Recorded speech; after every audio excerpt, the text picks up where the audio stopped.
বিসমিল্লাহির রহমানির রহিম। আসসালামু আলাইকুম। হ্যালো গাইস, কিচেন হাউজে আপনাদের সবাইকে স্বাগতম। আশা করি আপনারা ভালো আছেন। আল্লাহর রহমতে আমিও ভালো আছি।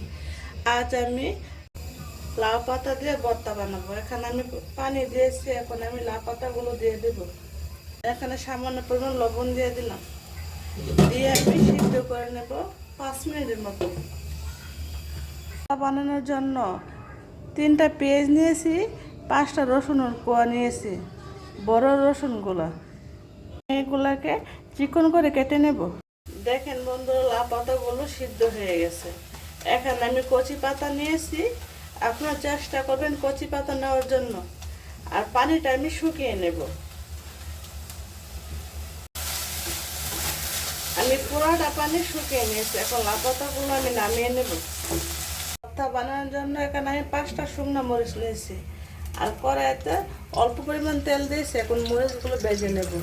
ভাজা হয়ে গেছে, এক সাইড করে রেখেছি কেটে রাখা পেঁয়াজ আর রসুন ভেজে নিলাম। রসুন ব্রাউন কালার করে ভেজে নিয়েছি, এখন আমি নামিয়ে নেব। শাকটাকে আমি ভেজে নেব।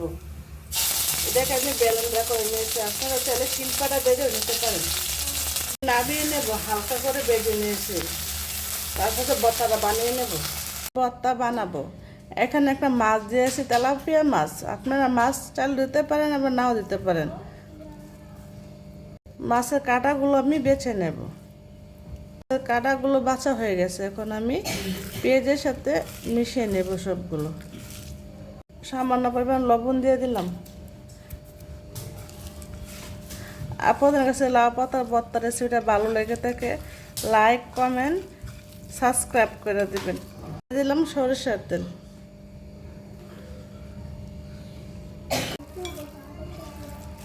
পর্যন্তই। আল্লাহ হাফেজ।